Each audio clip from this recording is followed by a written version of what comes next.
Forêt, montagne, air marine, ces milieux n'ont plus de secret pour les drones. Ces petits avions pilotés à distance ne pèsent parfois pas plus de 2 kg, mais ils s'avèrent être de précieux outils de mesure de l'environnement. Une aubaine pour les jeunes entreprises innovantes qui conçoivent ces technologies, mais aussi pour les organismes de recherche. Ils étaient réunis pour une journée de démonstration organisée par le ministère de l'Écologie. Cette journée a été demandée par Madame Ségolène Royal. Elle a souhaité que vraiment on fasse un petit point à l'intérieur du réseau scientifique et technique, mais aussi avec tout l'univers des startups, finalement qui sont déjà très impliqués dans le domaine, assez en pointe au niveau français, mais au niveau international.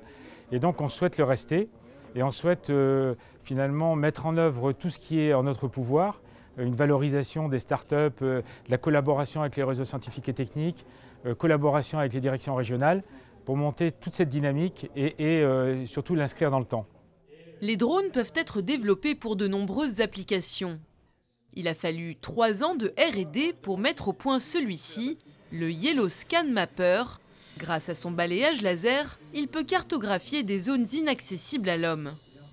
Par exemple, on peut cartographier des forêts très denses en Amazonie, on peut cartographier des endroits en montagne qui sont difficilement accessibles et du coup obtenir une carte très précise qui permet ensuite aux forestiers, par exemple, de faire des calculs de biomasse ou d'aménagement du territoire. Et alors si je suis hydrologue, ce qui va m'intéresser, c'est de pouvoir enlever les arbres et voir exactement quelle est la forme du terrain en dessous, de manière à ce que si le lac monte, je puisse vérifier quelles seront les zones qui seront inondées. Mesures météorologiques, prélèvement d'eau, suivi de la faune marine ou encore auscultation des ouvrages d'art, les données récoltées par les aéronefs améliorent notre connaissance des milieux et la prévention des risques. Certains instituts de recherche ont même développé leur propre appareil, à l'instar de l'Ifremer et son bateau radiocommandé appelé Spidou. Le but essentiel est de faire des prélèvements d'eau de mer dans le domaine côtier jusqu'à quelques centaines de mètres du rivage. Donc là c'est une crépine de prélèvement. Donc quand le bateau avance avec la vitesse, la crépine est en l'air et en fait dès qu'il s'arrête, la crépine descend et on fait un prélèvement d'eau en subsurface aux alentours de 50 cm. Pour obtenir des mesures aussi précises, il ne suffit pas de voler ou d'aller sur l'eau. Les drones sont équipés de capteurs.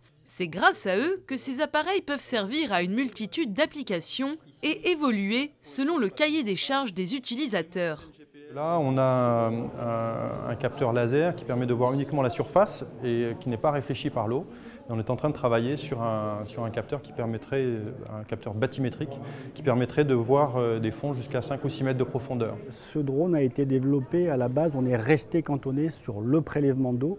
Là, on a de la demande pour rajouter des capteurs dessus, mesure en continu, en direct de la conductivité, la salinité, le pH, différents paramètres. Léger, facilement transportable en voiture, ces petits appareils ont révolutionné le travail des chercheurs. Jusqu'à maintenant, les prélèvements d'eau se font de façon manuelle, c'est-à-dire il faut un camion qui traîne une remorque avec un Zodiac et 3 personnes. Ça, c'est le service minimum pour faire du prélèvement d'eau en mer. Donc ce type de petit drone permet donc de faire ça par une seule personne, c'est-à-dire la personne arrive avec l'engin dans son coffre de voiture, le jette à l'eau, fait ses prélèvements en mer et revient faire les analyses ensuite en laboratoire. Alors les drones au service de la transition écologique, encore faut-il apprendre à les piloter et ça n'est pas une mince affaire. Quant au prix, prévoir entre 10 000 et 250 000 € pour les plus sophistiqués.